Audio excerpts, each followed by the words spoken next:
Então hoje a gente está aqui numa edição especial, no estúdio improvisado, para mais uma edição do Pod Prancha. É um prazer ter vocês acompanhando aí. A gente está trabalhando cada vez mais para levar mais informação e o máximo que a gente conseguir de informação de qualidade aí para todos vocês que acompanham. Não esqueçam de curtir, compartilhar e se inscrever no canal aí, ajuda a gente e vocês a receberem os próximos conteúdos e tudo mais.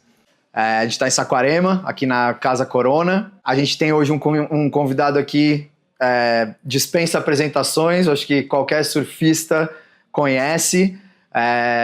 Muito grato pela presença, inclusive. A gente está com o Ricardo Martins, né? Como eu disse, dispensa apresentações. Ricardo, sim, muito obrigado por ter aceito o convite aí de participar e espero que a gente desenrole uma boa conversa aí. Estou muito feliz de estar aqui, de a gente poder conversar sobre esse universo que a gente tanto adora, né? Ama.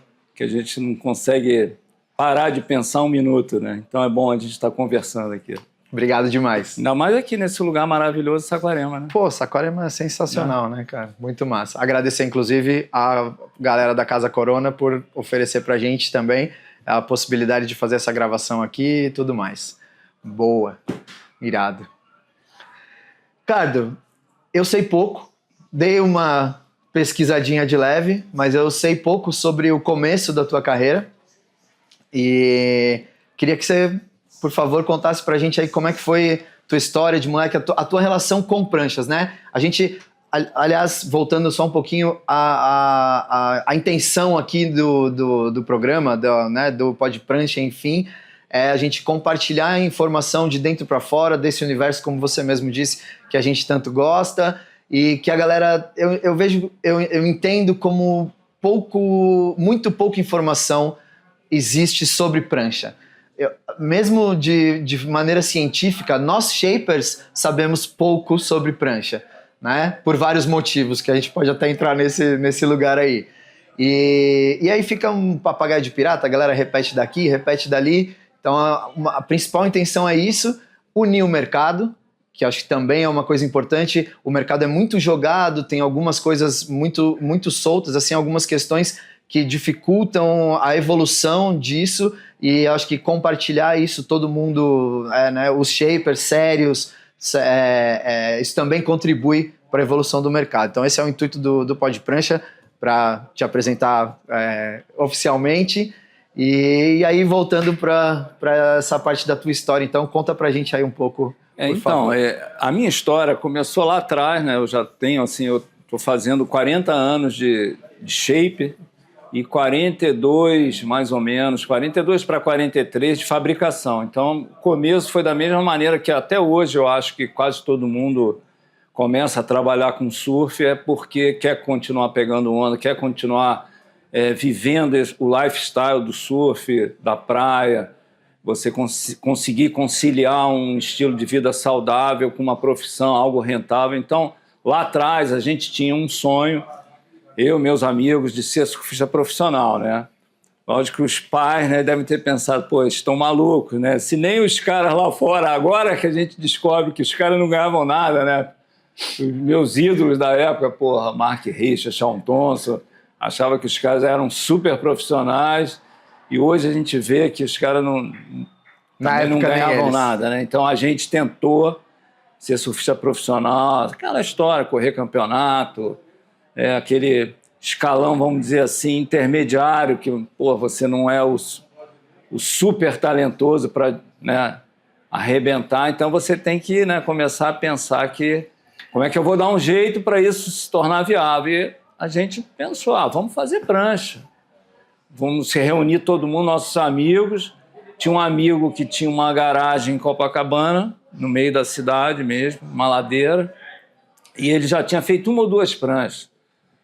E aí a gente, pô, vamos fazer uma marca, você shapeou, eu, Lamino, fulano, e foi assim, aí a gente foi. Aí começou lá atrás uma marca chamada Hydrojets, que na realidade ela foi, vamos dizer, o embrião da Wetworks. Certo. Porque basicamente são as mesmas pessoas, apenas um saiu, parou de... 2 saíram, e pararam de fazer prancha. E o Joca Seco e eu continuamos. Tá. E, na realidade, todo mundo aprendeu a shapear, todo mundo laminava, todo mundo lixava, pintava. E aí a gente teve um problema, né? Acho que foi a época daqueles planos econômicos que, né, era um banho de água fria, uma ducha de água fria. O Cláudio ainda citou um cruzado também no meio. Né? Já teve, a gente já tem mais velho, a gente sabe que já foram vários, né? Então, sim, aquele foi assim, putz, acabou o nosso sonho e ainda registraram a marca. Hidrojet. A gente perdeu a marca. Aí foi aquela, que desilusão. Um foi trabalhar no centro do Rio, o outro foi fazer concurso público. E a gente continuou e aí começou a criar esse conceito de shaper, né? De marcas quebraram, né? E teve esse espaço para o mercado se realinhar de outra maneira. Antes eram marcas grandes, com confecção, e começou esse espaço de shaper, laminação. Então, eu comecei a trabalhar com a minha marca só, assim, Ricardo Martins. Só pra gente, desculpa te interromper, só pra gente contextualizar, isso é 40 anos atrás? 40 anos, bastante tempo. 85 mais ou menos. É contemporâneo, mas é um pouco depois de Cristal e que é exatamente isso. A Cristal, acho que chegou, é uma dessas marcas que você está falando, fez roupa e tal. Cristal, Hot Stick. Então, a Hidrojet era nessa mesma pegada. Inclusive, a gente era do Rio, todos nós, a gente fazia surf treinos, campeonatos entre a gente, de equipe. Era Spirit, que era do Dardal e do Márcio Mundim. A Hot Stick, Vitor Vasconcelos, Pedro Bataclin. A Cristal Grafite, que era Cláudio Vale, Beto Santos, André Cotrim, Marcos Conde. E vocês vieram nessa? O Gustavo Kronig com a Gettit, se eu não falar nele, depois ele me puxa a orelha. Tem que falar mesmo. E era muito legal, assim, era esse conceito de marca e com fábrica de prancha, fábrica própria, marca de roupa. A gente também tentou fazer roupa, mas a gente começou um pouquinho depois. A Cristal Grafite já era gigante, a Hot Stick já era gigante. Certo. Então eles eram até mais, vamos dizer, o modelo a ser seguido. Uma referência. Legal. A gente, na realidade, até começou meio porque a gente era de uma outra rapaziada, outro local. Outra galera. A gente era da zona sul do Rio, assim, Arpoador, Copacabana. E, por exemplo, a Cristal Grafite era mais da Barra, a Hot Stick era mais ali do... também do... Tudo junto, mas separado. Mas eram rapaziadas diferentes. Sim, então, sim. a gente... Era um conceito bem legal, assim, de marca, de turma, de equipe, aquelas equipes meio uniformizadas. A gente fazia uns agasalhos iguais, umas barracas grandes. Legal. Era uma cena, assim, bem colorida dos anos 80, né? Bem clássico, né? Já foi até mostrado aí nesses programas, tudo, né? Off e tal. Então, mas é legal que foi um embrião e era uma época assim com muito pouca informação, né? Então, a gente está em grupo, sempre é mais fácil para... Não, faz desse jeito, faz desse outro, o outro não, olha só, eu passei a plana assim, ficou melhor, passa assim. Sim. Então, eu acho que isso foi um combustível para a gente se desenvolver rápido. Um diferencial, né?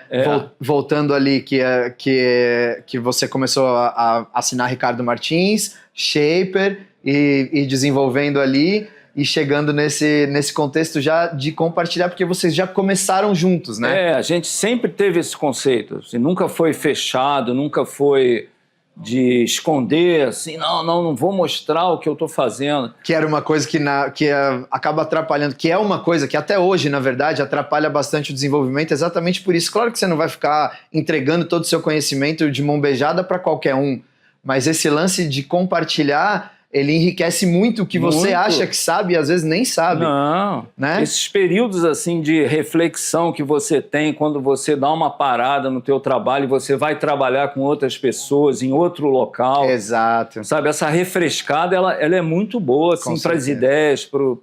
Com certeza, depois de um período desse, você vem com uma ideia nova, um modelo novo, com mais ânimo para, de repente, conseguir desenvolver alguma coisa mais com um toque mais personalizado. Evoluindo, exatamente. aprendendo sempre, vai parar de aprender Sem nunca. Sem falar hoje que tem muita variação de material, então você, às vezes técnica de construção. botou desse jeito e, cara, o efeito foi sensacional, experimenta. Infinito, né? Aquele aprendizado infinito. Exatamente. Legal. Mas aí, voltando lá, Hidrojet foi, e daí começou esse embrionário, então, que era a... Aí ruiu. Esse modelo ruiu. Aí começou a Wetworks sem ser Wetworks ainda. Não era Wetworks. Tá. Aí cada um foi pro seu lado, assim, todo mundo desiludido. Eu continuei, assim, usando meu nome, não tinha mais marca, ainda teve esse choque, né, que a marca era tudo pra gente, a gente botava tudo, reinvestia tudo na marca, sabe, aqueles sonhos, não, vamos fazer uma empresa sensacional, e aí começa por aí, que a marca, você fica sem a marca, e aí a gente começou a trabalhar individualmente como shaper, e na época era um conceito diferente, então foi até uma surpresa, não, mas você vai trabalhar, eu me lembro, a gente fala, mas você vai vender prancha com o teu nome, ninguém vai querer comprar uma prancha Ricardo Martins, Não sabe? era o comum. Não era normal, as pessoas queriam consumir a marca, mas era a minha oportunidade que eu tive. E com isso eu conseguia começar a trabalhar com vários surfistas bons, porque tinha ainda marcas fortes de confecção, que nessa época todo mundo era patrocinado. Então tinha muito aquele espaço super valorizado do bico. E começou a ter muito conflito das marcas fortes de confecção com essas marcas que faziam pranchas e roupas, mas que não eram tão fortes quanto para bancar um surfista de ponta. Sim. E para mim, nessa época foi boa, porque me deu a chance de eu trabalhar com vários surfistas bons, assim, que caíram praticamente no meu colo na época. Um exemplo clássico é o Pedro Miller, que era super campeão e por causa de problema ele era patrocinado pela Kenner, Headley, aquele grupo, com a Cristal Grafite. Ele não pôde botar o logotipo da Cristal no bico e aí ele teve que sair, começou a fazer prancha comigo. Entendi. Entendeu? E aí daí foram abrindo outras portas, Tatuí, que na realidade tinha sido até atleta nosso da Hidrojet quando novo, voltou nessa época também, e aí entrou para o WCT também, teve uma carreira vitoriosa. E aí vocês vieram nesse recomeço aí, era você, o Joca? Na realidade, você, o Joca. Eu Joca, né? Você e o Joca. Eu ainda não, não era meio novo, eu acho. Não engana, não. E o alemão, Cláudio Hennick, era atleta meu, da minha equipe. Era Vitor Ribas e Cláudio Hennick. Tá. Os dois, nessa época de transição, quando explodiu a marca, o alemão, o Hennick, ele morava na mesma rua que eu morava lá na Santa Clara, lá em Copacabana. Tá. E aí ele tinha sido atleta meu, sempre foi, desde pequeno. Eu falei, não, esse moleque vai, de Copacabana, que nem eu, anda do mesmo lugar que nem eu, até Arpoador. Botei na Hidrojet e a gente começou a fazer prancha. A mesma coisa com o Vitor Ribas. E quando acabou a Hidrojet, eu continuei patrocinando eles, individualmente. Certo. E aí, com o tempo, a gente se rejuntou de novo, todos esses shapers sem fábrica, a gente se juntou na Superglass, lá no Rio, que era um contexto muito legal, que era justamente uma companhia que prestava um serviço de laminação, oferecia sala de shape. Então, naquela época... No mesmo endereço lá? Era em Vargem Grande, mas era uma Vargem Grande dos anos 80. Então mas onde é a Superglass hoje, no mesmo lugar? Não.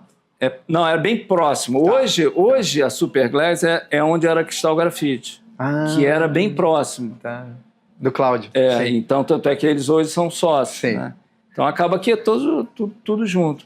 E ali era um contexto bem legal, porque ficou esse ambiente de intercâmbio lá funcionou muito bem, porque todos tinham as marcas independentes, Sim. O que também não limita a capacidade de você fazer coisas da tua cabeça, né? Porque uma sociedade, às vezes, você tem que... Não, eu não posso fazer, o fulano tem que gostar, não.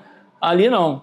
Era uma salinha, era o Crivella, a outra era o Gustavo Kronig, a outra era o Joca, a outra era eu, eram uns 4.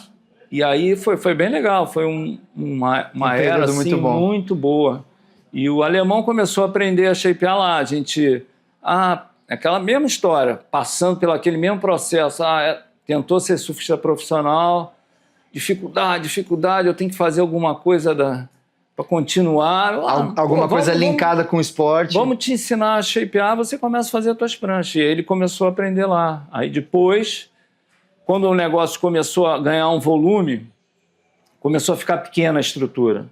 Por isso que aí a gente saiu e montamos a Wetworks. E aí foram já vocês 3? Nós 3. Uhum. E aí isso tem 30 anos e a gente está até hoje. Joca Seco, Cláudio Hennick e eu. Ricardo Martins. Nós 3 juntos na Wetworks. Entendi. Aí a Wetworks já tem 30 anos. Tem 30 anos. Legal. Isso aí. Legal. E sempre foi nesse conceito, né? Assim, é um conceito bem legal, que você vê que mundo afora não tem. Então, era até para se pensar o porquê que as pessoas não conseguem trabalhar dessa maneira se a gente consegue trabalhar, sem ter tanto essa guerra de ego, um respeito mútuo muito grande do espaço alheio, do teu profissionalismo.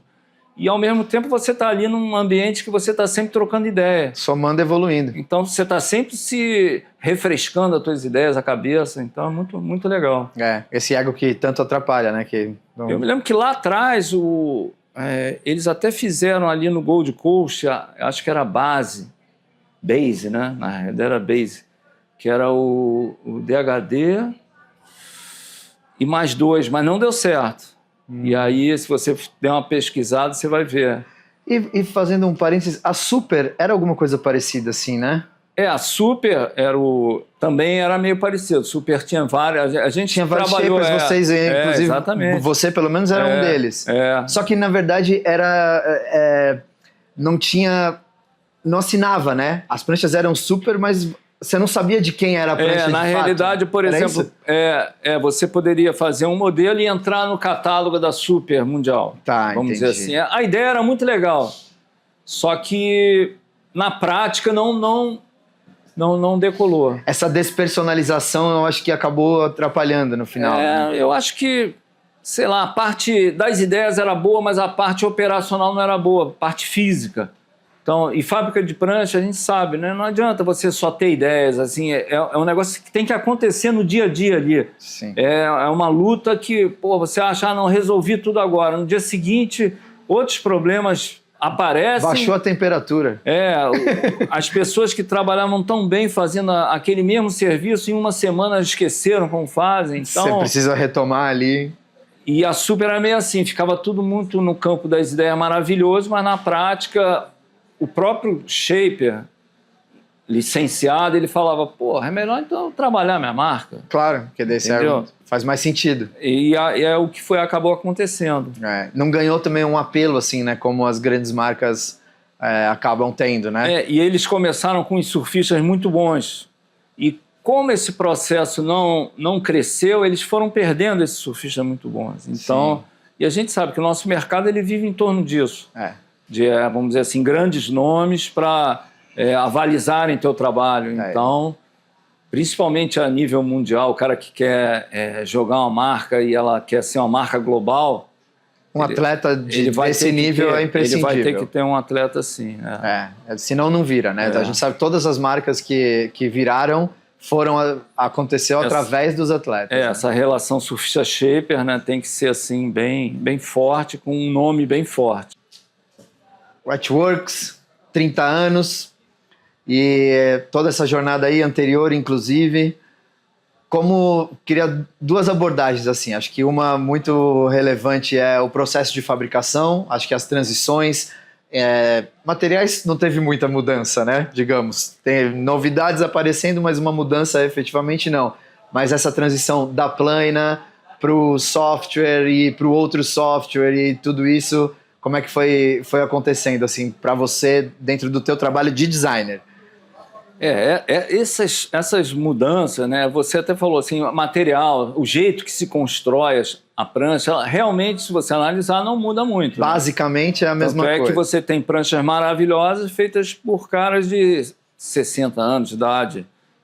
E estou falando do processo de revestimento, não estou nem falando de shape. Sim. né? Sim. Você vai, eu quero fazer uma prancha linda, maravilhosa de poliuretano, pigmentada, com friso, com polimento, você vai procurar um desses profissionais. Quer dizer, então, talvez seja... a gente já alcançou o ápice da fabricação há algum tempo atrás, no método PU, com resina de poliéster. O que aconteceu foram que vários outros materiais começaram a entrar no nosso universo. E foi... Como o nosso mercado ele não é assim super, vamos dizer, capitalizado a ponto da gente fazer testes a rodo, então é um processo mais lento. A gente vai testando material aqui, outro ali. Muito empírico ainda. A demora para a gente ter uma real informação também é mais longa. Então... E ainda é uma informação bastante subjetiva, porque é a experiência de um surfista...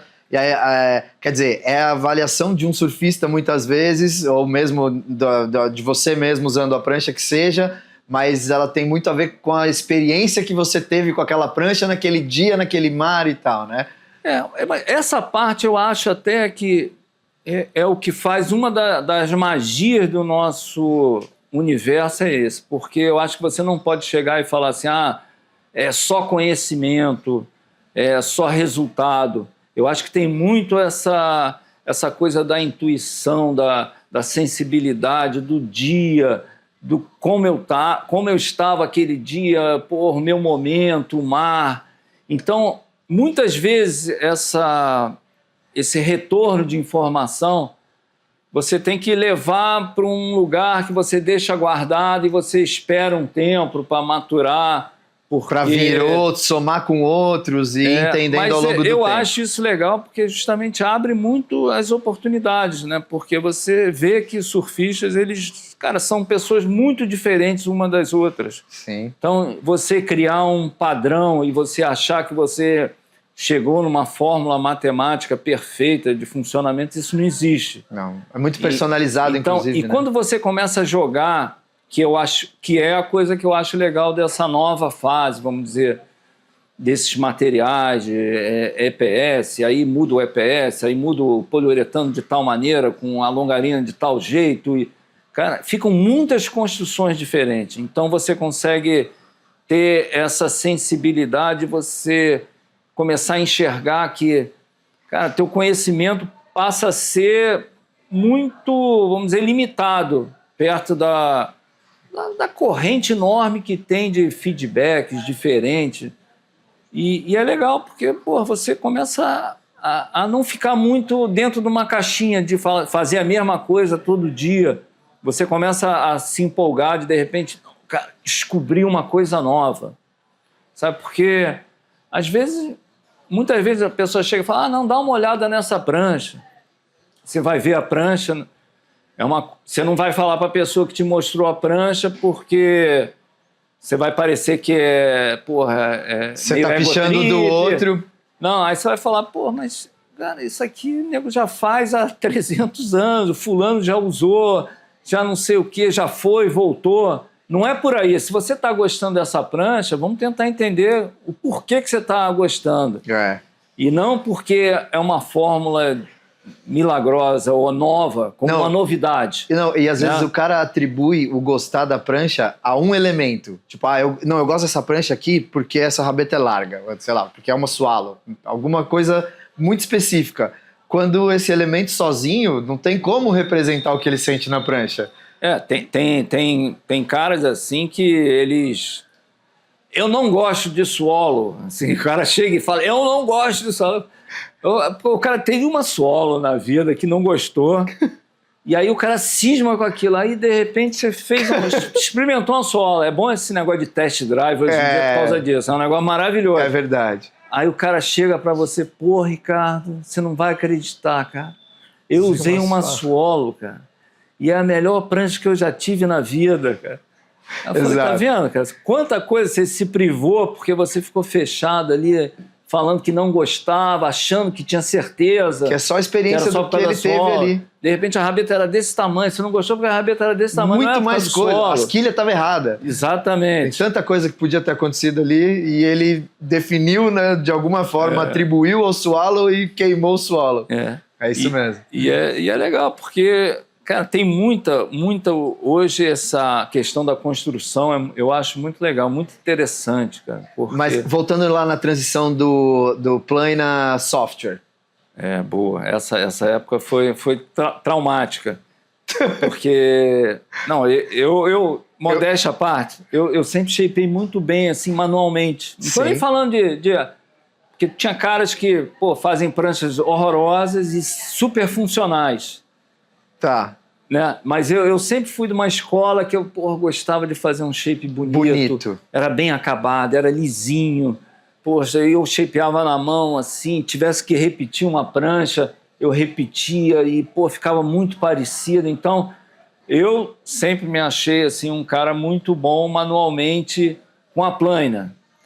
Então, quando começou essa era de computador, para mim, no início eu falei, porra, cara, porra, que chato, cara.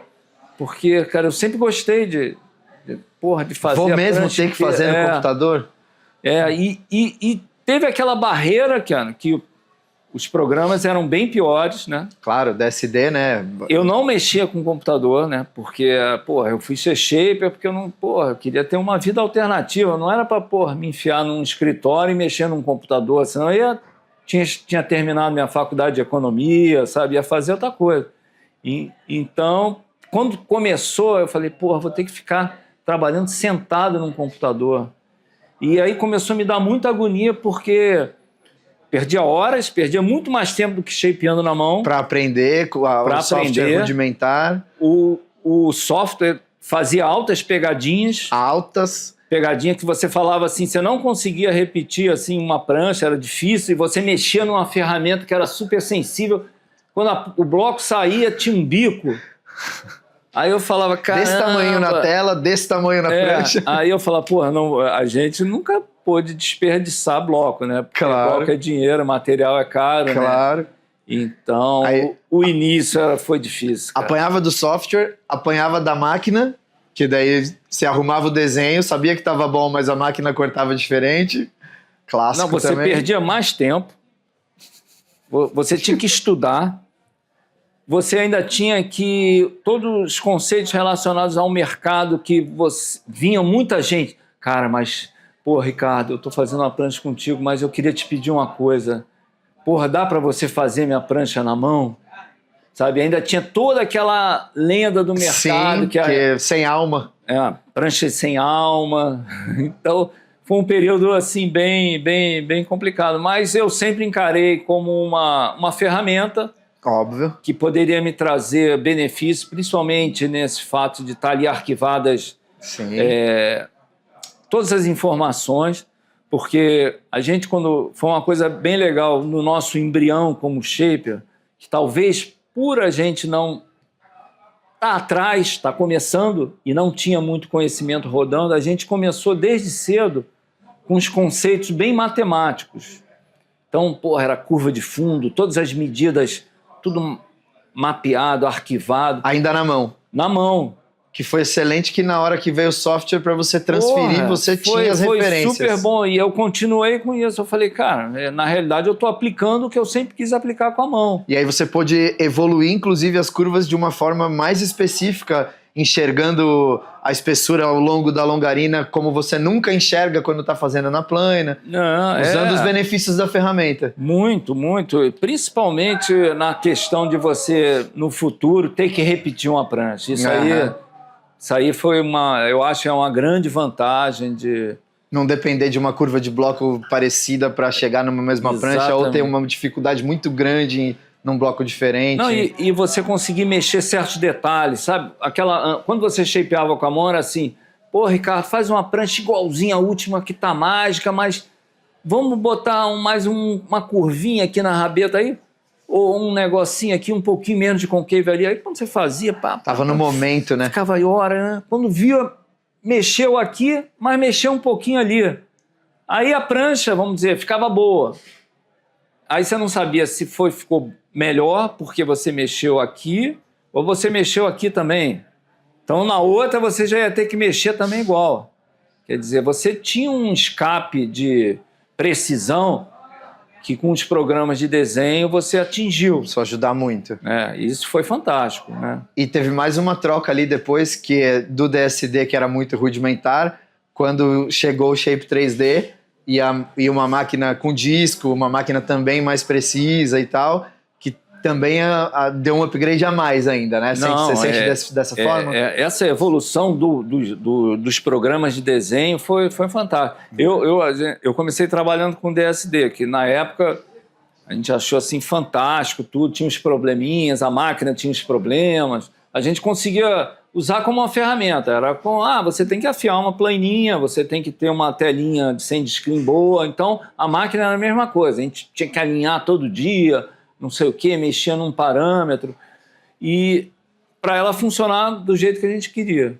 E quando começou os outros programas, que foram uma evolução grande, aí foi só melhorando, né? Porque começou a realmente ser real essa questão do volume. Sim. Que o outro não te dava precisão, porque como você tinha que mexer muito, pelo menos, eu sempre mexi muito naquelas pranchas feitas com DSD. Você tinha o volume do pré-shape, né? Que na verdade é o que a máquina entrega pra gente, é um pré-shape, né? Aí começou a entregar um pré-shape mais próximo, você começa a ter a referência mais verdadeira de volume. Pelo menos aproximada. Claro, né? faz todo sentido. Eu também acho que hoje em dia muita gente fica nessa, não, a prancha que eu quero é 29.32. Não. Essas coisas não existem, para mim não existe. Se fizer uma ponto .3 e ponto .4 e me fala qual que é qual que é, aí você não sabe. Se eu deixar a bordinha, dei uma cavadinha mais na borda, saiu. Então eu não sou muito de ficar tão preso a esses pequenos detalhes. Mas nessa transição, eu peguei um programa de desenho, também antes do Shape 3D, que eu acho que era KMS, eu acho que eram... Sim, os caras eram junto e se separaram. Com o AcuShaper, se eu não me engano. E já era bem legal, porque ele já era o pré-Shape 3D. Então você deu uma noção muito boa de como ele poderia melhorar. Eu só trabalhava numa fábrica lá em Portugal com esse programa, e eu também tive que aprender lá. Foi assim... Claro, porque quando você vai trocar de software, eu falei, caramba, eu tô trabalhando numa aqui, noutra lá, e aí você fazer assim... a transição dos arquivos. As mesmas... que nunca... Esse negócio de importar arquivo, eu acho que nunca funcionou perfeito com nenhum. Então, você na realidade, você tinha que criar, né, de novo. Mas ele já tinha uma coisa que esse KMS... Na hora eu já vi, isso é bem melhor que o DSD, porque ele corrigia esses problemas daqueles bicos que davam, eu acho que era aquela ferramenta Bezier, assim, muito solta, né? Então, que era um lance legal do DSD, que ele criava umas pranchas que você só faz nele, né, também, né? Que parece que ele consegue fazer uma curva muito abrupta, que nos outros você não consegue. Mas... tinha uma margem de acontecer alguma coisa errada bem grande. Tinha que mexer muito mais na finalização do pré-shape. Mas esses outros, o cara já enxergou esse caminho da harmonização das linhas, de como facilita, que eu acho que até um pensamento mais a ver com quem shapeou com a plana vai entender. Que a plana, por ser um objeto maior, você quando shapeava com a plana, era muito difícil você fazer um bico numa curva, ou no outline, ou seja lá o que for, porque você trabalhava com ferramentas maiores, mais planas, e ela te dava uma superfície bem uniforme. Sim. Por isso que, às vezes, eu até entendia certos caras falando, não, eu gosto mais da curva feita com a plana, porque realmente ela fazia uma coisa harmônica, tem aquela cultura da skill, né, fazer aquela curva bem suave, harmonizada, que é bem interessante. E aí você tem que transferir isso para o desenho, né? E para a capacidade DSD, da máquina. Era difícil você fazer isso. No Shape 3D você já consegue. Você consegue linhas bem harmoniosas, bem encaixadas, e a máquina consegue reproduzir isso no corte. Também, isso aí. Que é mais uma dificuldade. É isso, é uma evolução, ferramenta e evolução.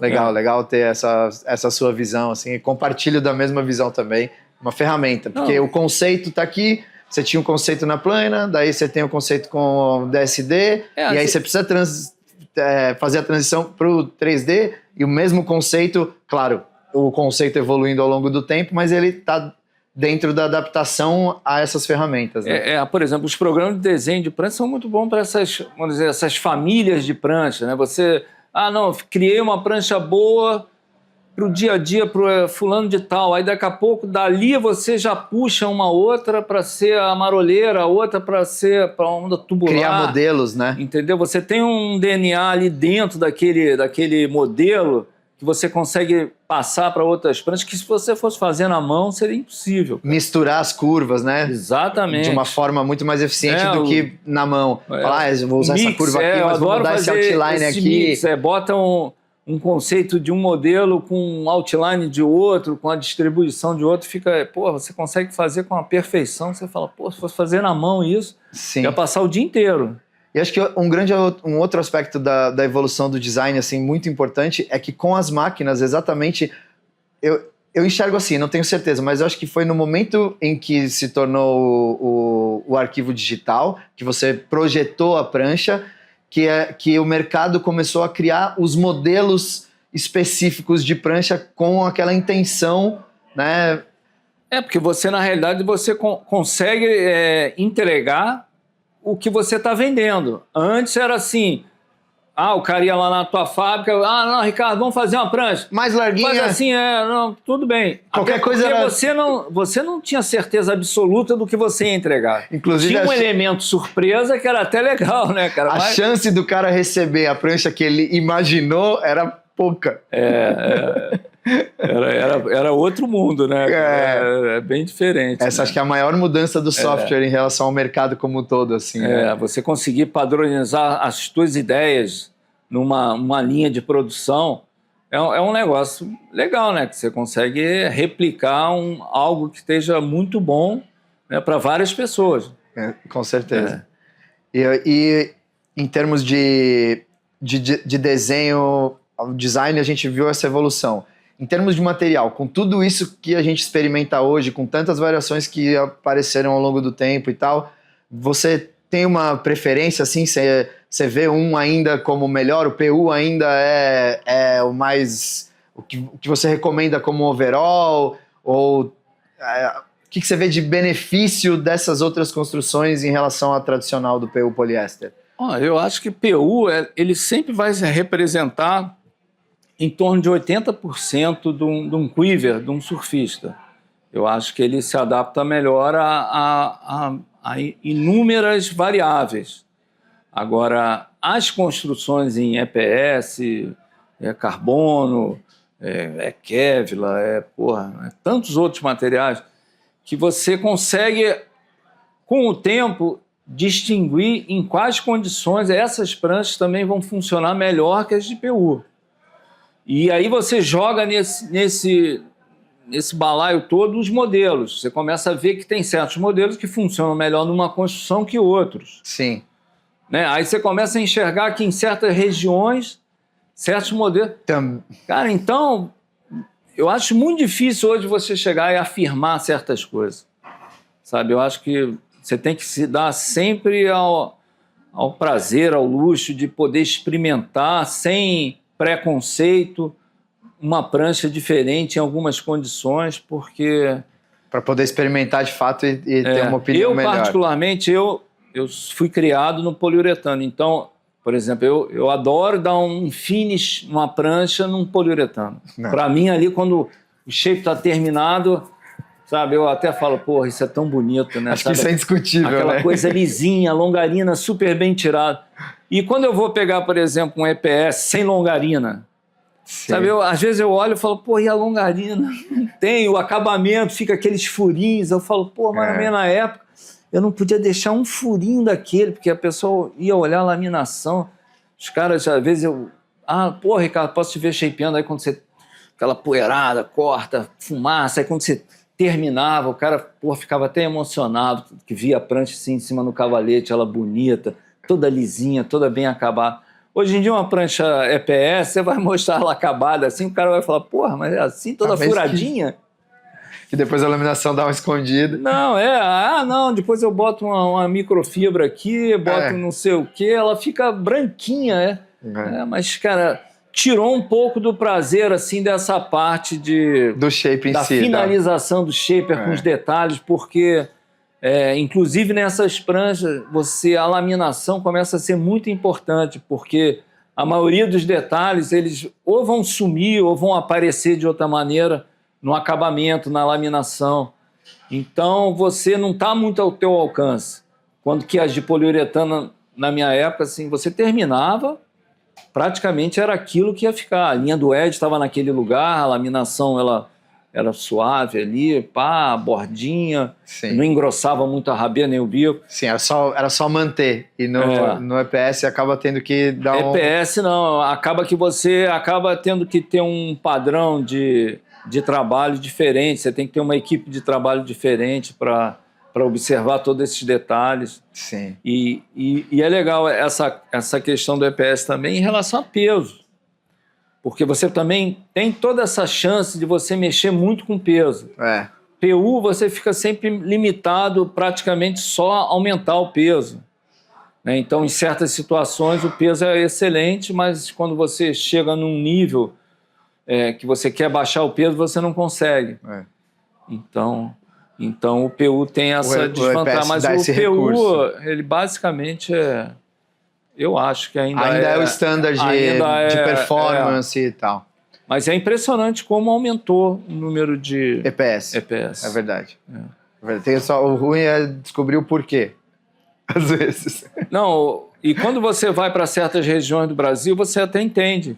Você fala, cara, se eu não tiver uma prancha de EPS aqui... O surf mais picado, a onda mais fraca. Essa geração de velocidade, esse primeiro pump super rápido, e aí você não deixar a prancha parar e ela sempre está querendo dar uma descoladinha. Respondendo, É impressionante. É verdade. E outra questão também interessante em relação à EPS são que a faixa etária dos surfistas, ela está aumentando. E com isso tem muito surfista que ainda... tá pegando onda direto, tá surfando direto, ganhou peso ou tá com pouca massa muscular, tudo, e precisa de mais remada, não quer surfar com pranchas grandes, e aí começa a ter que surfar com pranchas muito largas, muito grossas, e muitas vezes essas pranchas ficam muito pesadas no pé. Sim. E aí entra o EPS também, que facilita. Sim, facilita o cara, sabe, a cultura da gente, em função das nossas ondas, é muito de... o cara querer dar batida, pegar velocidade. Então, se ele não tem uma prancha meio dinâmica no pé, ele não se sente bem, né? E o EPS consegue numa prancha com mais volume manter um pouco menos de peso, vai ter uma diferença mínima de flutuação, mas mais relevante do que isso é ele conseguir mexer essa prancha com mais facilidade. Essa jamanta, o cara tem uma... os caras grandes. Uhum. Voltando na evolução do design, eu queria... Essa é uma pergunta bem minha, assim, que eu queria saber de você o que você vê... Você sempre fez muita prancha de performance, né? Ele foi muito voltado para isso. E do design, ao longo de todo esse tempo aí também, no design de prancha de performance, o que você acha que mudou mais... que seja mais relevante, assim, o que você, tipo, se o rocker era mais assim, ou não sei, tem coisas elementares, né, as pranchas se tornaram mais curtas, um pouco mais de área de bico, menos curva no bico, enfim, a tua visão, assim, da evolução do design em si de performance ao longo da tua jornada. Pô, essa é uma pergunta até difícil, né, porque você mesmo toda hora você se pega, né, e fala assim, cara, será que isso foi realmente tão relevante? Não foi? Será que foi uma mudança? Eu acho que o surf ele anda sempre numa corrente, numa manada, né? Então a gente tem essas pranchas de performance, elas quase sempre são determinadas pelo topo da pirâmide do surf de performance, que vai ser sempre o WCT, ou casos específicos, assim, isolados de caras assim que tem uma performance absurda e não estão no WCT. Mas geralmente regra é o CT. É o CT porque são ondas mais parecidas com o nosso dia a dia, né? Então elas entram melhor nesse espírito de prancha, vamos dizer, high performance. E nisso elas são influenciadas pelos esses caras, né? Então a gente teve aquele clássico exemplo do Kelly nos anos 90, que influenciou gerações com aquelas pranchas finas, estreitas, cheias de rocker. 6'1", 18 e um quarto, 2 e um 17, quarto. 3 quartos. Menos ainda antes, né? Eu me lembro, eu usando, 6 e 2 com... Cara, se não me engano, era tipo 18 de largura, 17, 3 quartos. Era espeto, cara. Era espeto com bico assim. O bico do Aladim. E achava que aquilo era a referência de performance. Então você vê que é difícil você chegar e afirmar o que é, né? O que é bom, o que não é. E esse acho que é uma parte é um caso onde a evolução do design na ponta mais trouxe sofrimento para o surfista comum, né? Foi praticamente... quando o Kelly apareceu, basicamente foi que ele trouxe uma coisa boa, né? Vamos dizer assim, entre aspas, que foi o ressurgimento do longboard, né? Porque ele criou assim, uma dificuldade tão grande para os caras da época de acima de 90 quilos, cara, que eles a maioria dos caras foram pro longboard, cara. Ainda não tinha essas pranchas alternativas. Claro. Não tinha volume, né? Exatamente. Não tinha o conceito de volume. Isso aí, o cara falou, não, eu só vou conseguir surfar com uma prancha grande. Se os caras são pró, estão usando 6 e 1, eu tenho que usar pelo menos uma 7, acima de 7 e pouco. Sim. E ia ser desse mesmo jeito, estreita, fina, né? Não fazia sentido. Mas você vê que eu acho, assim, uma grande... que chegou para ficar foi essa combinação de curva, uma boa curva de fundo, com um fundo com concave. Esse fator de você poder usar as bordas com pressão, com velocidade, te jogando, a velocidade da água indo para trás, te jogando para frente, com uma prancha que não seja também muito larga para ela ser só maleável, ela ser positiva. Eu acho que isso foi uma grande mudança que teve no surf performance e que fica até hoje. Você vê que hoje basicamente é a mesma fórmula, só que as pessoas encarando que, talvez até porque estejam muito mais bem preparadas, sejam muito mais atletas, né? Estão mais fortes, que tem que carregar volume. Sim. Que esse volume bem trabalhado vai se transformar em power na onda, amplitude nas manobras, então é uma coisa super positiva. O volume do atleta que subiu. E é engraçado que da mesma maneira que que está criando um problema que eu vejo para o surfista normal, é quase que igual ao do Kelly naquela época. O Kelly influenciou os caras a usar a prancha muito fina, muito estreita, que não era compatível com o surfista mediano, um nível legal. Não estou nem falando que não esteja nível. É o cara que quer dar uma batida, não é? E agora está trazendo para o cara que é pesado, mas não é forte. Então ele não pode usar uma prancha padrão de competição, porque a prancha é mais dura. Essas pranchas que são carregadas no volume. Hoje em dia você está vendo caras usando pranchas com 2/5/8. E dentro da própria habilidade, o cara não consegue mexer esse volume porque não exerce pressão na prancha. Não exerce pressão. Ele vai conseguir mexer se a prancha for larga, mais redonda, aí é uma prancha que dá mais maleabilidade. Mas se eles falam assim, não, quero uma prancha estilo performance, só que só ajustada um pouquinho para o meu peso, ele não vai ter essa força, porque ele não vai ter músculo na perna. Os caras têm músculo. Sim, e a própria técnica muitas vezes. E a técnica, com certeza. Claro. Então, ela vai ser uma prancha que não vai tua cintura vai travar, tua perna vai travar, tu vai dar de borda. Sim, o cara não consegue mexer aquele volume, mesmo tendo peso. E o cara tá certo que, com esse volume eu já tô remando, ele vai estar remando, ele vai estar entrando na onda, só que ele não vai fazer o surf que ele tá querendo fazer. Então, é interessante isso. Essa questão de você fazer uma leitura do que os caras estão usando e o que você pode usar, eu acho que é o caminho mais rápido para o cara ficar feliz com a sua prancha. Né? Por isso que eu acho que um consultor, né? Pode ser o shaper fazer esse papel, pode ser um técnico, pode ser um cara bom de vendas. eu acho que ele vai ter um papel determinante nisso, porque se ele ficar muito preso em parâmetros de... Muito engessado, tipo, volume tá resolvendo tudo, né? E só vamos caprichar na espessura. Também não. Não é por aí. Não, se é um cara que intermediário, como você falou, que faz manobras, né? Esse cara realmente, o volume tem que ser nem de mais e nem de menos, né?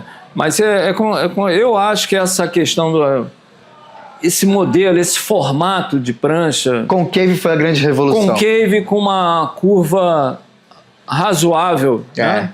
Você pode trabalhar um pouco mais para cima, um pouco mais para baixo, que também não vai transformar não vai ser uma prancha maravilhosamente melhor ou maravilhosamente pior. E você viveu essa parte, né? Quando você começou a shapear... Era V-bottom. Era V-bottom, flat V-bottom. Flat V-bottom.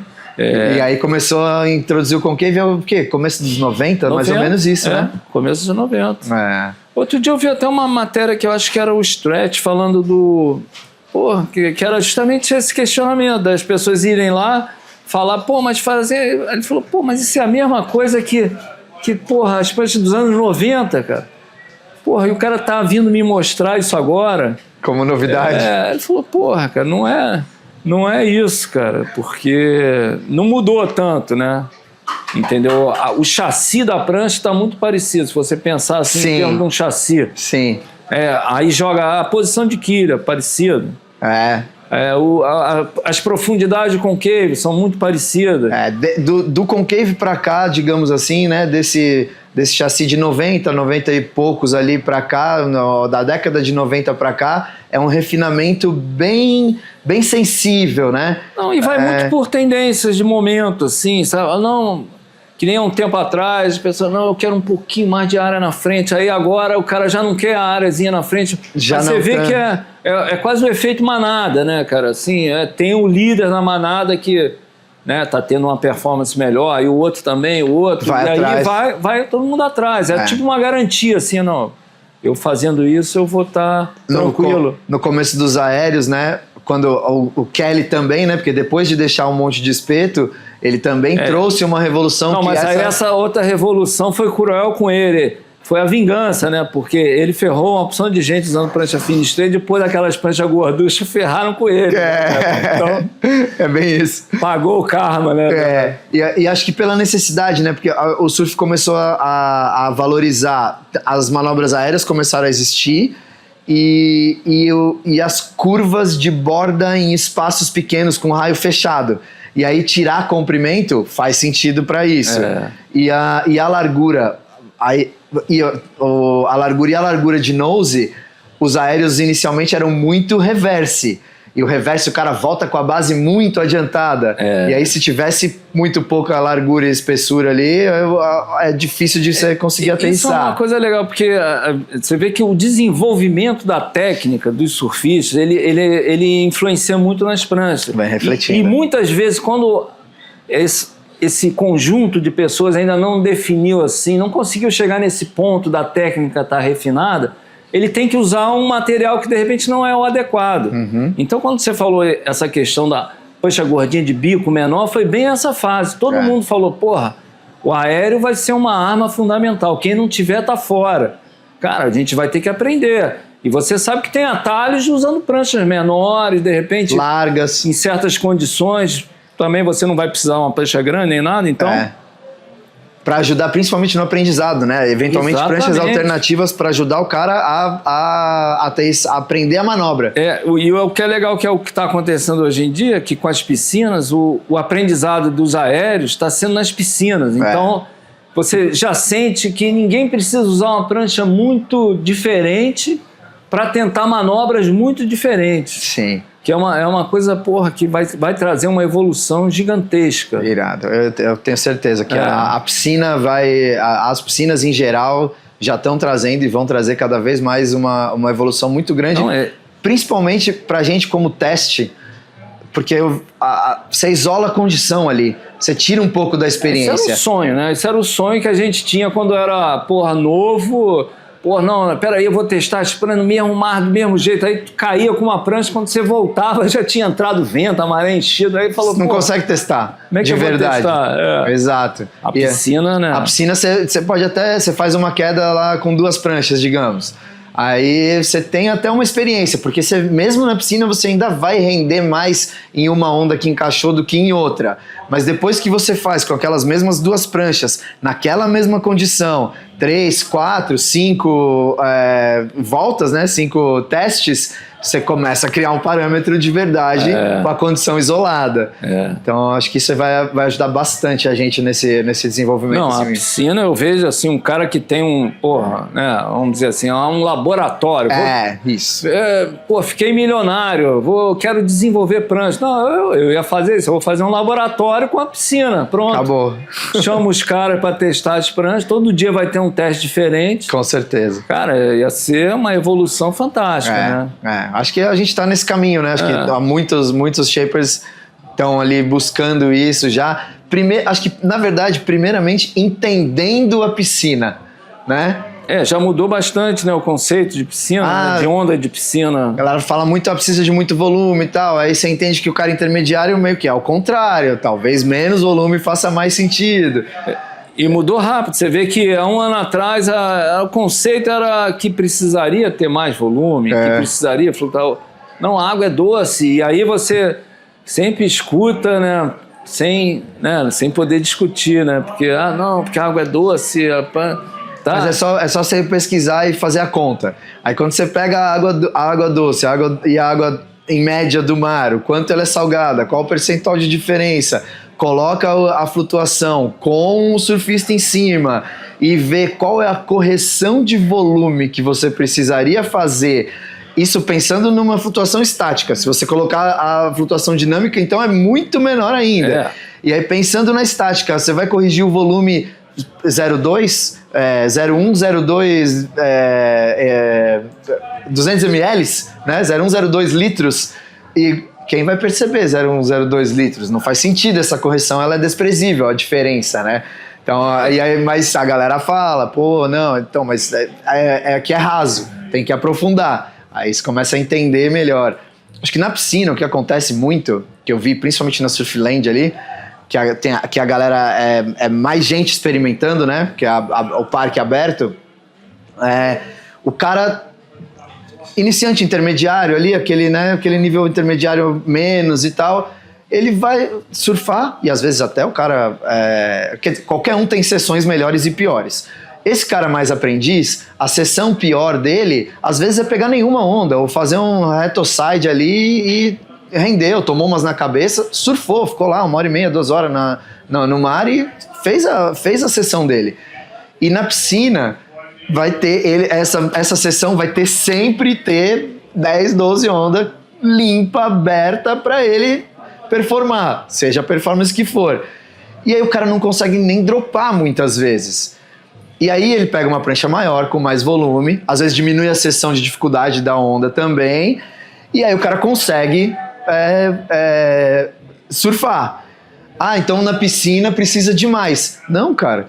Se você precisou de mais na piscina, é sinônimo de que você precisa de mais no mar também. Essa prancha, você acha que ela tá boa, mas a piscina provou para você que ela não tá, né?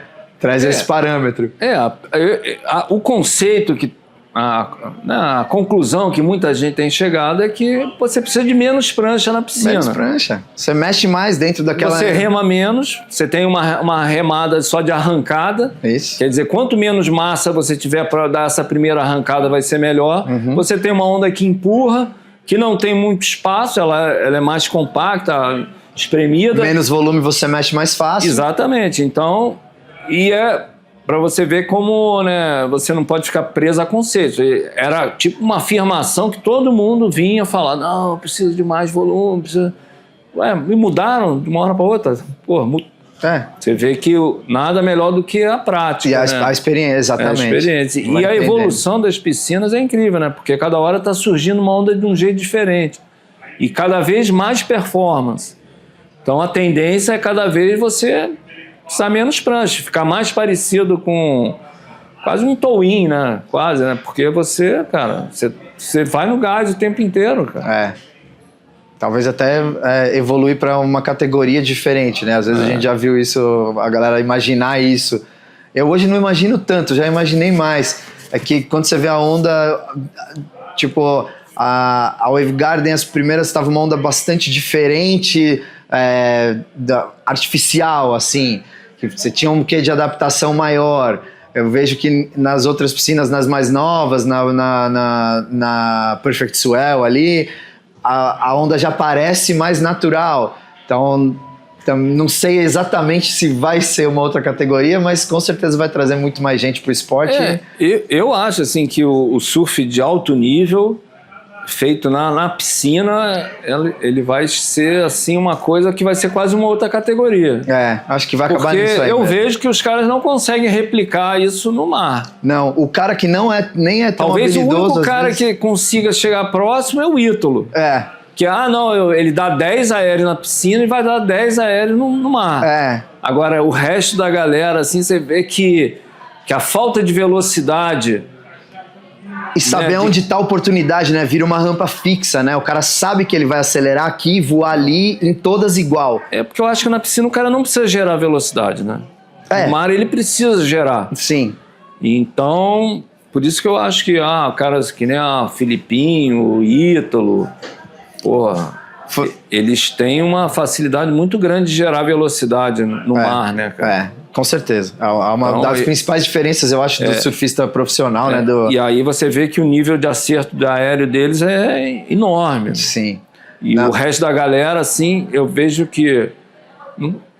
De gringo, né? Eles não conseguem no mar ter esse nível de acerto. Sei lá. Os brasileiros são, em geral, mais aerialistas do que os gringos, né? Já tem uma geração que eu acho que já tá ficando bem treinada, né? Não, e vai evoluir na piscina, e depois que evoluir na piscina, também consegue trazer mais pro mar. O cara que já é o surfista do mar, o surfista atleta, consegue masterizar manobras ali na piscina, treinar com uma repetição. Não, olha só, eu vou te dar um exemplo, que eu tava vendo lá o do Japão. Mickey Wright. Cara, ele ficou no WCT, sei lá, 10 anos. Eu não vi um aéreo dele no WCT. O cara tá no campeonato de aéreo. Na piscina, cara. Eu falo, cara, se ele tivesse dado esse aéreo, ele tava lá no circuito até hoje. Um exemplo ainda mais diferente. O Pedro Barros, skatista, surfa bem, né? Sempre surfou bem, não como um atleta profissional, claro, mas tem surf. E na piscina ele conseguiu realizar aéreos que no mar ele com certeza teria muito mais dificuldade. Claro, ele tem a consciência corporal e essa rampa não estática, mas repetida, né? Fez para ele ali quase que uma pista de skate. Massa. Aqui fizemos uma pausa aqui, né? Nessa edição especial. Estamos com o apoio aqui, Layback Coffee. Cafezinho muito bom. Vale ouro. Porra. Boa. E quero entrar nesse daí então, junto com o atleta. Você sair um pouco desse design aí, botar um pouquinho mais de pimenta nessa conversa e a gente falar sobre a relação ao longo do tempo também, pode ser, claro, mas a tua visão e a relação da relação entre shapers e atletas brasileiros, no caso. Como é que você vê isso, a evolução disso, as questões sobre isso e tudo mais? Eu acho que eu sou assim, a minha vida inteira eu tive relação shaper surfista, atleta, então a gente sempre fez por muito prazer, por tentar até continuar a nossa história, né? Que a gente tinha tentado ser surfista profissional, então perpetuar esse ideal de vida, né? E quando eu sinto que a gente consegue ajudar uma porção de gente a realizar o sonho de ser surfista profissional, no início até tinha aquela ambição de a gente se colocar no mapa do surf mundial, que era uma coisa que incomodava muito, assim, a minha geração se sentia muito incomodada, porque a gente era tirado para prego no mundo inteiro, né? Sim. Nem falar brasileiro, quase que os caras exóticos ali, né? Tipo, O que tinha o seu quê de verdade, porque os caras começaram muito antes. Não, mas você vê que... Você quer ganhar essa... Hoje é engraçado que às vezes eu vejo assim, as imagens antigas e eu gosto assim, tipo, quase um estudo. Vejo imagens antigas dos australianos dos anos 70, eu vejo dos brasileiros dos anos 70. Eu vejo que a gente não era assim tão ruim quanto passavam pra gente que a gente era, sabe? Sim. Então, porra, cara, quando a gente conseguiu conquistar isso, se impor, né, como uma nação surfística nesse panorama mundial. Eu sei que isso aí, se você falasse, mas para que serve isso? Não, para mim serviu porque, porra, a gente sentia na pele, assim, o desdém dos caras com a gente, né? Então, eu acho que foi muito legal para o Brasil inteiro, para essa galera toda que tem sonho, a gente conseguir colocar no mapa do surf, ser respeitado. Eu acho que eu não vejo nenhum outro nação que fez isso, né, a nível mundial, fazer o que os brasileiros fizeram. Não, foi depois de que já existia, né, americano e australiano, o Brasil é a terceira nação, digamos. Né? Aquele busting down the door, a gente teve o nosso, né, e foi muito duro para fazer, porque até hoje você vê que é uma coisa que deixa uma pontinha assim de ressentimento. É que você vê que os espaços para brasileiros no mundo não são tão assim generosos como poderiam ser em função de toda a representatividade que o surf brasileiro tem, toda a sua história. Eu acho que tem uma história muito bonita que ninguém conta, né? E o final das revistas também de surf contribuíram, porque essas novas gerações elas não conseguem acompanhar isso, porque hoje é tudo através de rede social. Então você não saber a história de um Cauli Rodrigues, um Picuruta, de um Tinguinha, que foram os caras que começaram esse movimento, né, digamos assim. Exatamente. Aí você vai lá atrás, um Daniel Friedman, um Ricardo Bocão, aí tem o Paulo Tendas, tem... Esse é o verdadeiro começo da Brazilian Storm, esse, né? Cara, é muita gente, assim. Eu acompanhei isso vendo esses caras. Eu tinha esses caras como ídolo, Valdir Vargas, Fred Doré, muita gente boa, assim, que, sabe, contribuiu muito para a história do surf no Brasil. E é uma história, assim, bem repleta de personagens, né? E eu acho que isso jogou para até entender o que a gente desenvolveu tanto, porque eu acho assim, o Brasil assim, um celeiro enorme de fabricantes de prancha, de shapers, e que muitas vezes os próprios caras não acreditam muito no seu potencial, de falar assim, não, peraí, cara, eu sou muito bom, minhas pranchas são muito boas, eu sou testado a um nível extremo, né? Porque o brasileiro é muito focado na performance. E você conseguir entregar pranchas high performance, sendo cobrado disso, é uma tarefa bem difícil. Lá fora, os caras não são cobrados assim. O cara chegar a reclamar de uma prancha, dá nem ideia. Aqui não. Então, até o que está acontecendo, esse movimento agora de resgate do circuito brasileiro, está muito legal, porque eu vi que apareceram muitos shapers novos, com esse conceito de surfista e atleta, essa relação, e você vê na hora as pranchas melhorando, a performance dos caras melhorando, e isso puxando do lado, servindo de exemplo pro cara da outra cidade.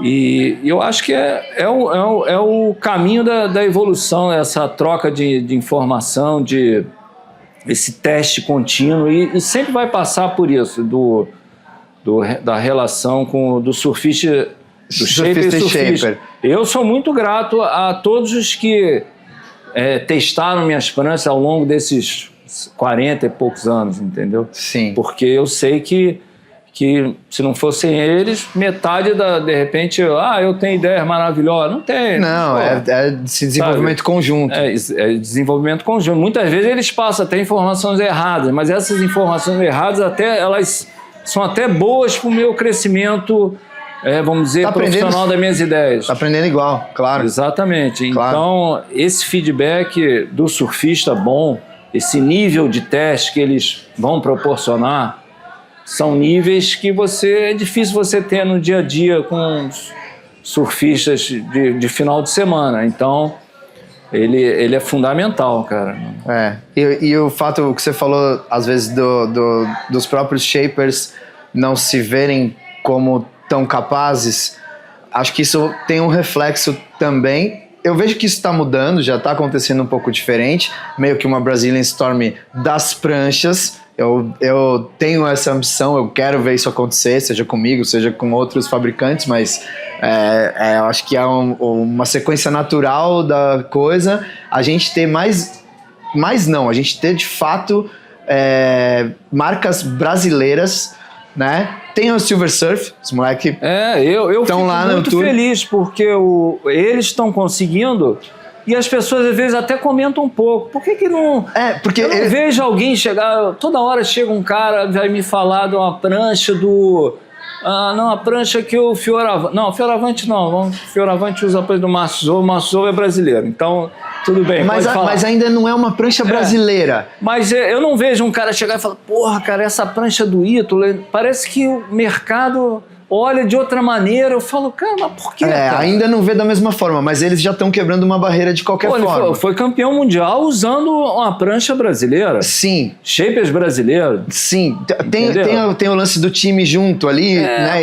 Em alguma instância. Mas as pranchas são de fato brasileiras. O lance com o time, eu acho que ali é mais assim uma consideração dos caras com o time. Hoje é. Que é um cara super legal, e que super gente boa. E que é um monstro. Que é assim, se você botar assim, em termos de mão de obra, habilidade, ele é um dos que mais tem no mundo. Todo mundo que chega vai falar, não, um cara que tô precisando consertar um negócio aqui, não, vou falar com o time que ele resolve. Então o Tico e o Teco, cara, na minha opinião, minha humilde opinião, eles tinham que chegar, botar o pé na porta e falar assim, não, cara, vamos fazer um trabalho para as pessoas olharem de outra maneira. Eles estão fazendo, eu acho que entendeu? eu acho que é isso. Sabe, eu acho que é bom pro mercado isso. Claro. Eu acho que é excelente. Eu acho que é excelente, acho que é necessário, inclusive. Eles não precisam ser, não, o cara vai ter gente, vai chegar e falar, os caras estão se achando, sabe? Aquelas coisas de... Não, cara, é o contrário. Cara, não, tem que explicar pro mercado, cara. Toda hora, cara. Falou, a gente faz. A gente fez... não, pipeline, não sei o quê. Eles fazem, eu acho que eles têm feito um trabalho bem interessante, sabe? Não só com o Ítalo, com as pranchas. Não, e é uma coisa assim muito legal, porque eu vi que o Ítalo foi inteligente, cara, porque ele falou, cara, eu preciso de ter um cara da minha confiança. Eu acho que ele olhou o exemplo do Medina, cara, de como o Medina é fechadão com o Cabianca e como isso fez o Cabianca criar modelos assim super personalizados, cara, que são diferentes de todas as outras pranchas, de outros atletas. Entender o surf do cara E é isso que eu preciso para ser campeão. Não sei, pode ser que eu esteja viajando. Não, eu acho que faz sentido, muito sentido, na verdade. E eu acho que é muita personalidade, porque o cara, para ser campeão mundial, tem que ter personalidade. Então, se ele não tiver personalidade de saber que ele é capaz de escolher a prancha certa para ele em conjunto com uma equipe que está ali vamos dizer, no corner dele, que nem numa luta. Sim. São os caras que vão passar... ele passa o feedback, o cara faz, e eles constroem aquele equipamento diferenciado. Ele não vai ser campeão mundial várias vezes. Ele pode acho ser que esse trabalho é fundamental, na verdade. E até para ele realmente ter uma atenção especial, né? Um cara que, sabe, tá disputando o título mundial, ele tem que ter ali, assim, pisquei o olho, eu tenho que ter 10 pranchas aqui em casa. Que né? Às vezes numa marca gringa até tem as pranchas, mas a mesma atenção muitas vezes não tem. Eu acho que o cara nunca vai ser o cara da torcida deles. Dificilmente vai ser. Se ele estiver indo bem, né, os caras vão fazer de tudo, mas primeiro escorregadinha e o outro subir. É um aspecto importante esse que você está colocando. E eu acho que, sabe, é uma coisa muito legal, assim, para essa questão do crescimento, vamos dizer, da personalidade do shaper brasileiro, de ter assim uma representatividade, de ter um respeito da comunidade. Às vezes eu sinto que falta um respeito. Até comigo, eu até não vou falar isso porque já tenho uma certa idade, estou há muito tempo, então as pessoas têm muito respeito. Mas eu vejo que às vezes não tem esse mesmo respeito com caras novos que estão fazendo pranchas boas, sabe? Sim. Sabe? Aí você pega a prancha do cara super bem feita, aí tu fala, porra... Mas é que se não tiver um atleta usando na ponta, como você teve, por exemplo, ao longo dos anos, né? A prancha boa, o cara muitas vezes não consegue nem enxergar. A maioria das pessoas não consegue enxergar a prancha boa. Ele vê, é uma RM, prancha boa. Então a marca fala muito, né?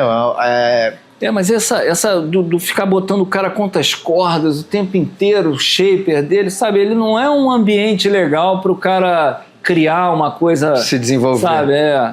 Eu acho que esse respeito, eu acho que estava precisando ter um pouquinho mais, assim, porque dentro do Brasil tem esse negócio, essa gíriazinha que me irrita profusamente. Essa parada tá gringa. Sabe, que remete justamente na prancha, que qualquer coisa, a gringa, aí os caras lá fora estão usando o mesmo material, mas aí o cara vem para você falar, não, é porque tá usando material lá, o material diferente. Eu falo, cara, a gente usa o mesmo material, o cara vem falar pra gente. Tem material diferente, né? Mas cara... ainda tem coisas que tem na gringa como matéria-prima, que tipo ferramenta, as ferramentas não que elas sejam uma influência hoje, na fabricação de prancha não são. Ontem eram, quando você começou para conseguir uma telinha era uma desgraça que lá tinha o drywall a vida inteira. A gente tem milhões de dificuldades no Brasil que eu acho que servem pra gente até ficar, é o que eu vejo.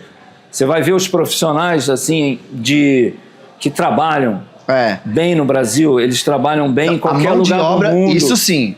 Justamente porque a gente é forjado na dificuldade. Exatamente. A gente não vai ter material ali na esquina. E muitas vai vezes... ter que correr atrás, vai ter que improvisar, vai ter que importar, vai ter que pagar mais caro. Muitas vezes com um material inferior, né? Que é o que a gente tem disponível. E de certa forma ainda existe essa relação. A gente tem mais acesso ao material do que nunca. Então dá pra...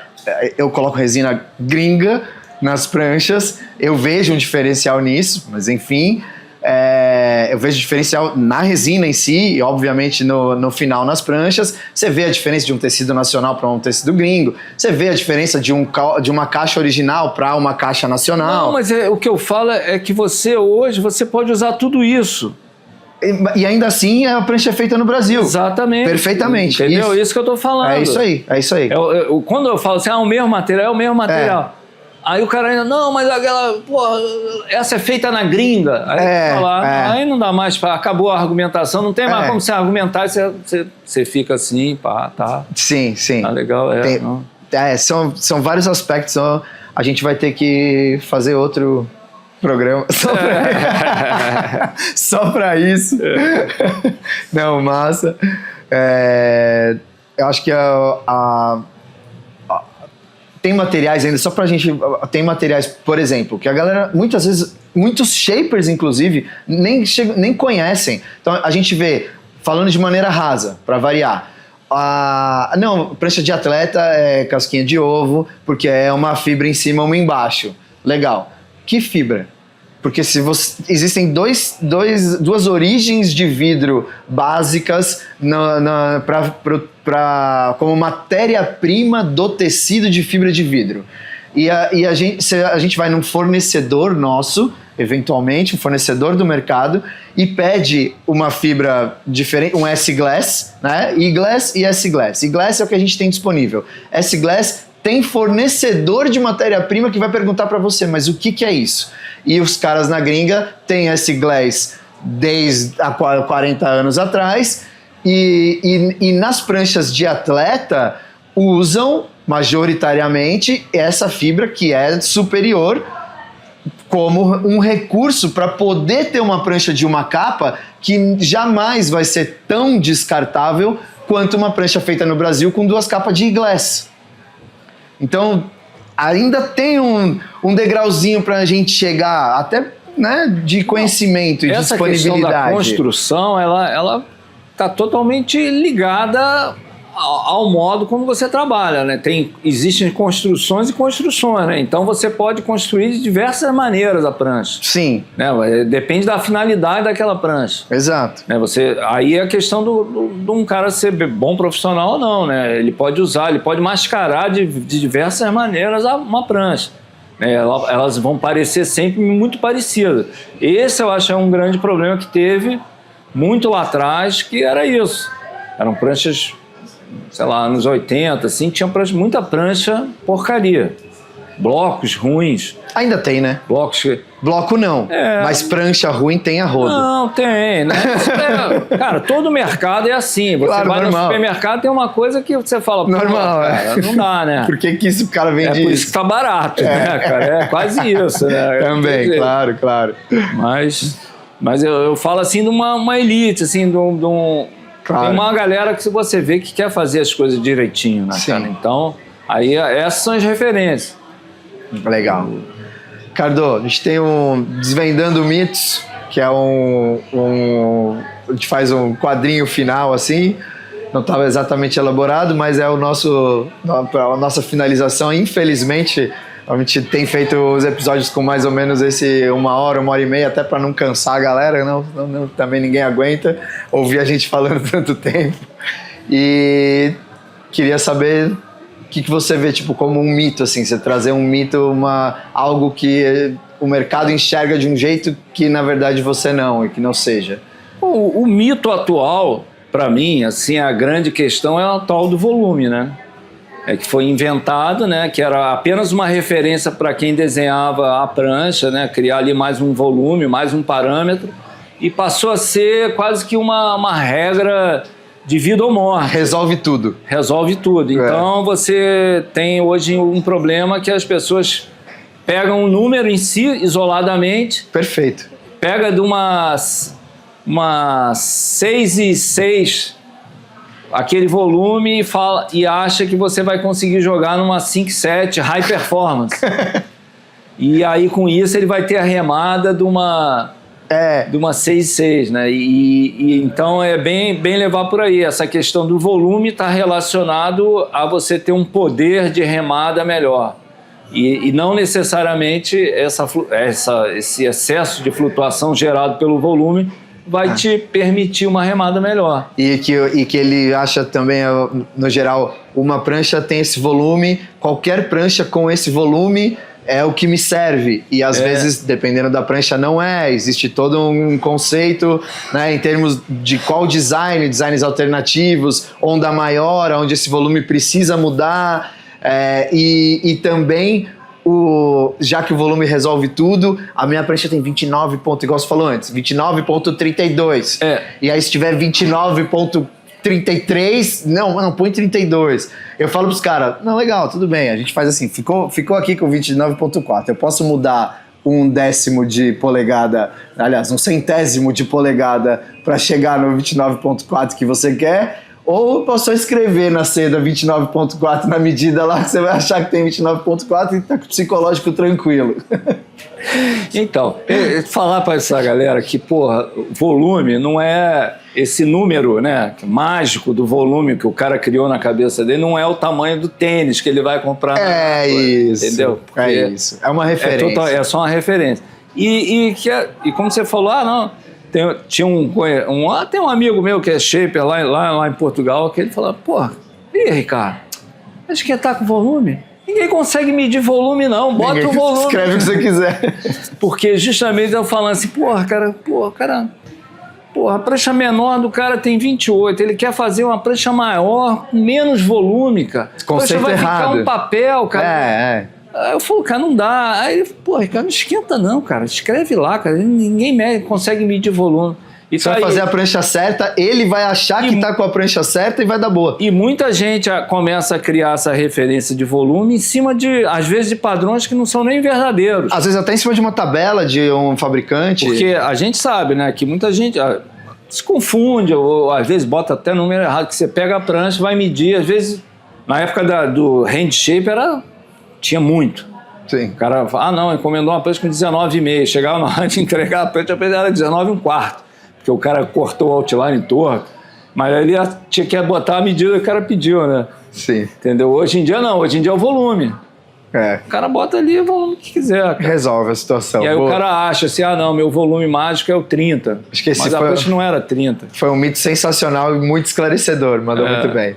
Não, outro dia aconteceu um negócio desse. Eu falei, pô, o cara fazia a prancha, aí eu fui ver o desenho da prancha depois lá no computador. Eu falei, caceta, cara, Cara, eu botei pra ele que era 30, mas na realidade é, 29, cara. E o cara adorando a prancha, cara. Eu falei, pô, tá vendo? Agora eu vou ter que errar na outra. Agora como é que eu vou explicar pro cara isso? Deixar bem anotado que é pra não ir o volume certo na próxima prancha dele. É isso aí. Massa. Cadu, valeu. Queria te agradecer imensamente por ter aceito o convite aí mais uma vez. Ter a tua presença aqui foi fenomenal, engrandece tudo. Com certeza a galera vai gostar muito de tudo que a gente falou aqui. Agradecer a todo mundo que assiste. Por favor, suas palavras. Obrigado. É muito bom estar aqui com vocês. Essa conversa sobre prancha sempre, essa resenha sobre prancha, porra, a gente eterna. Adora até hoje. A gente trabalha num lugar junto, então tem que até se policiar, porque a resenha é constante, né? Às vezes então, ganha do trampo até. Fácil. Valeu, muito bom. Espero que todo mundo goste. Valeu, Ricardo. Obrigado demais. Valeu, hein? Valeu.